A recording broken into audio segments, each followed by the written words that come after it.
तो नमस्ते to all. फिर से आपको दिवाली की ढेरों शुभकामनाएं। उम्मीद करते हैं आपकी दिवाली बहुत अच्छी रही होगी और माता रानी का आशीर्वाद हम सबके ऊपर हमेशा बना रहे। तो आज है दिवाली का चौथा दिन, यानी 5 दिन की दिवाली होती है ना। तो लक्ष्मी जी स्थापित करे हुए आज हो गया चौथा दिन, और आज रविवार भी है। कल तीसरे दिन उठा नहीं सकते थे, तो आज चौथा दिन भी सही है, वार के हिसाब से उठाया जाता है। और कल से स्कूल और वही दौड़ चालू हो जाएगी। तो अब माता रानी को हम अच्छे से करेंगे विसर्जन। अब कोई कैसे ही करता है, कोई कैसे ही करता है, बट कुछ लोग ये भी मानते हैं कि गन्ने का प्रसाद बना दो। बट मुझे भी पर्सनली ये लगता है, मैंने भी जब पंडित जी से पूछा था तो उन्होंने भी मुझे यही सजेशन दिया था कि भाई जिसको हमने माता स्वरूप बना करके रखा है, शरीर रूप में स्थापित किया है, उसी गन्ने को हमने शरीर माना है ना, तो हम उसको काट के प्रसाद कैसे ले सकते हैं। इसी तरह से जो नारियल है सबसे पहले हम इसको उठा लेते हैं, तो मैं इसको विसर्जन में डालती हूँ। बाकी सब कुछ हम रख लेंगे, क्योंकि ये माता धन लक्ष्मी स्वरूप में हमेशा साल भर हमारे साथ रहेंगी। तो ये जो कलश स्थापना में नारियल हमने रखा था, इसको माता का धन स्वरूप मानकर मैं साथ ही रखती हूँ। और वैसे भी बोला जाता है जब कलश स्थापना माँ रूप में आप रखते हैं तो उसे फोड़ा नहीं जाता है, बल्कि या तो आप विसर्जित कर दीजिए या फिर आप अपने मंदिर में इसको चुनरी के साथ रख सकते हैं। अब ये नेक्स्ट पूजा तक माँ के स्वरूप में ही यहाँ पर रहेगा। अगला मैं लेके आऊँगी तो तब मैं इसे विसर्जित करूँगी। माँ की शक्ति के स्वरूप मैं मानकर इसको मंदिर में ही पूजा के साथ में रखती हूँ। माता का रूप है, माता के लिए ही ये मेन मंदिर हमारा समर्पित है। माँ दुर्गा भगवती यहाँ पर मेरी प्राण प्रतिष्ठित की हुई है। तो विसर्जन के लिए सिंपली नियम रहता है, मतलब मैंने बहुत देखिए स्पिरिचुअल चीज़ें ना, मेरा पर्सनली भी बहुत इंटरेस्ट है। जैसे जैसे मैं एक एज के मतलब पड़ाव में आगे बढ़ रही हूँ, तो पर्सनली मैं इन चीज़ों के बारे में पढ़ती हूँ, पढ़ना चाहती हूँ, जानना चाहती हूँ, और काफ़ी कुछ है जानने को। अभी तो मैं 0 पॉइंट पे हूँ शायद, और मैं पंडित जी से पूछ कर ही चीज़ें करती हूँ। और इस स्पिरिचुअल जर्नी में मैं अकेले नहीं हूँ, बल्कि मेरा लाइफ पार्टनर, यानी हम दोनों ही, जोशी जी और मैं, हस्बैंड वाइफ दोनों जब साथ में मिलकर पूजा करते हैं ना, तो हमेशा ज़्यादा अच्छा लगता है। उस पूजा का कहते हैं कि फलीभूत आपके लिए अच्छे से होती है, और करने का मज़ा ही कुछ और होता है। भगवान का नाम साथ में जप करने वाले, देखो ट्रिप पे ले जाने वाले, घूमने वाले, तो पार्टी कराने वाले आपको सभी मिलेंगे। स्पिरिचुअल जर्नी में जो आपके साथ साथ चल ले, तो उसकी बात ही कुछ और होती है। तो धार्मिक है जोशी जी भी, मतलब कभी भी पूजा पाठ के लिए कह लो, कुछ भी कह लो, तो मिलके ही हम करते हैं। माता का व्रत भी, वैभव लक्ष्मी का दिवाली के लिए वैभव लक्ष्मी व्रत भी हम दोनों का रहता है, 21-11 गिन करके साथ में। और दिवाली में भी माँ लक्ष्मी का व्रत हम लोग करते हैं।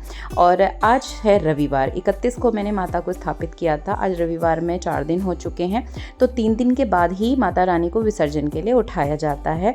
और रविवार का दिन सारे ही भगवानों के लिए रहता है सिंपली, तो उस दिन हम इसको उठा सकते हैं। तो पंडित जी से बात की थी, तो यहाँ पर पहले मॉर्निंग अपना रूटीन, जैसे कि मेरे व्लॉग्स अगर आप देखते हैं तो मालूम है कि मेडिटेशन, योगा, ये सब कुछ मेरा मॉर्निंग से चलता है, करते घुराते। और आज संडे था, बहुत थक गए थे इतने दिनों से, तो थोड़ा सा आराम से करते घुराते 8 बजे तक यहाँ पर अपना पूजा पाठ वगैरह निपटाया। अच्छे से माता रानी की पूरी आराधना वगैरह की, उसमें आधे घंटे तक मेरा अपना टाइम लगा। उसके बाद जोशी जी भी नहा धो करके बैठे मंदिर पे, मिलके पूजा करने के बाद में यहाँ पर हमने करी विसर्जन का तैयारी। अच्छा, यहाँ पर मैं आपको एक चीज़ शेयर करना चाहूँगी। पर्सनली मुझे भी जो फील होता है, कुछ लोग मानते हैं कि हमारी कुमाऊँ की तरफ में इसको गन्ने को काट करके प्रसाद के रूप में दे दिया जाए, बट मुझे ये चीज़ कहीं से कहीं खुद को ही समझ नहीं आई। जब मैंने पंडित जी से पूछा तो हमारे वाले पंडित जी ने भी बोला उनकी तरफ भी ऐसा नहीं होता। उन्होंने कहा नहीं, ये तो बात ही समझ में नहीं आती कि जिसको हमने शरीर स्वरूप मान करके पूजा है, उसको आप काट के प्रसाद में कैसे दे सकते हो? ये तो हमारा धर्म अलाउ ही नहीं करता है। तो मतलब एक होता है ना कि पर्सनली इंटरनली आपको सेटिस्फेक्शन वाली फीलिंग नहीं आ रही होती है, आपका मन अंदर से कहता है कि नहीं, मतलब नहीं, बात नहीं है, गलत है वाली फीलिंग आती है। तो बस मुझे वो समझ में नहीं आया। जब कुछ लोगों ने मुझसे पूछा, मैंने बोला कि मैं तो विसर्जित करती हूँ, तो कुछ ने बोला कि हमारे वहाँ तो ऐसा करते हैं, बट मुझे यही समझ में आता है कि माता को श्रद्धा के साथ पूजा था, श्रद्धा के साथ विसर्जित करेंगे। अब ये सारा हमने धीरे धीरे सारी चीज़ों को हटाया। वस्त्र मैं नया लेके आई हुई थी, इसको भी मैं रख लूँगी। मुखौटा भी मेरा ये पहले का ही रखा हुआ है, इसको भी हम अपने पास रख लेंगे। माला श्रृंगार की सारी चीज़ें मैं संभाल करके पॉली में अच्छे से रख लूँगी, पैक करके। ये बॉक्स में हमने रख लिया है मुखौटे के साथ में, सारी चीज़ें इसमें साथ ही रख दी, ताकि नेक्स्ट टाइम मुझे वो आराम से एक साथ चीज़ें मिल जाएँ। अब इसमें विसर्जन वाली चीज़ें क्या हैं कि नीचे पीतल की परात थी नई वाली, और उसी पे खीले लगा करके माता को आसन दिया था, वो हम हटा लेंगे। और ये गन्ना और बाकी चीज़ें फूक फूल और रंगोली जो भी कुछ था वो हम विसर्जन के लिए कहीं बाहर नहीं जाएंगे, बल्कि मेरे ही घर के बाहर में आम का पेड़ है, शुद्ध होता है और घर का साफ़ पानी है।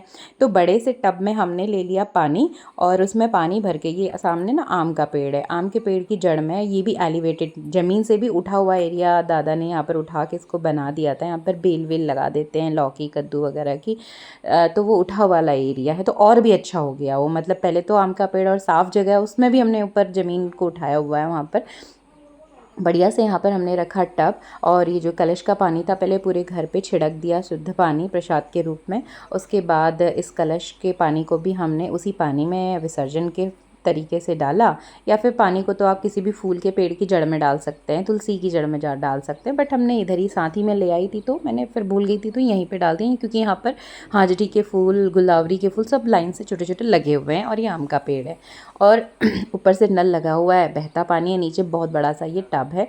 तो यहाँ पर पानी को विसर्जित कर दिया। उसके बाद जो गन्ना जिससे मैंने लक्ष्मी को स्वरूप दिया था, उस गन्ने को हमने मिल करके यहाँ पर माता का जयकारा लगा के विसर्जन किया। साथ में जो भी चढ़ाए हुए फूल थे, रंगोली जो मैंने प्लेट में बनाई थी, धन कलश माता का जो बनाया था, धन स्वरूप लक्ष्मी जो स्थापना की थी जिसके सामने, तो ये सारी चीज़ों को यहाँ पर ये देखिए बढ़िया से परात में हमने कर दिया विसर्जित।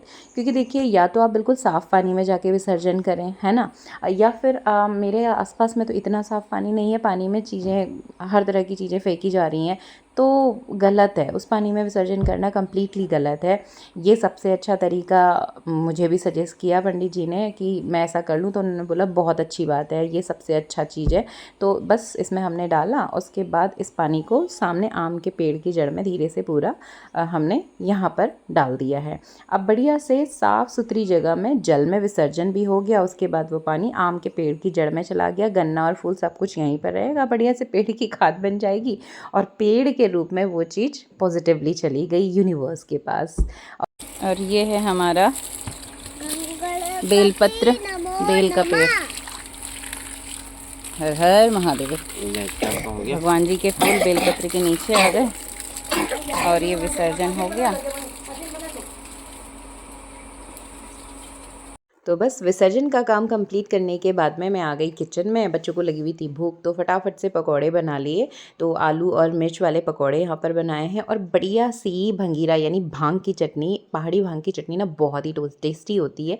आज मैंने शूट नहीं किया था, अगले वीडियो में ज़रूर आपसे शेयर करूँगी। तो वो बढ़िया सी चटनी के साथ पकौड़े इन्जॉय किए। और ये दादी और नाती की चल रही है मस्ती, तो कभी इनकी मतलब लड़ाइयाँ, मस्ती, खींचा खांची, ये सब चलते रहता है, यही लाइफ है। तो ये थी एक छोटी सी शेयरिंग आप सबके साथ में कि गन्ने की लक्ष्मी बनाना बहुत बहुत बहुत शुभ होता है और कैसे उसको विसर्जन मैं करती हूँ ये शेयर किया। और आपने क्या स्पेशल किया था मुझे ज़रूर से कमेंट करके बताइएगा। Thanks for watching and bye bye. जय महालक्ष्मी, हैप्पी दिवाली।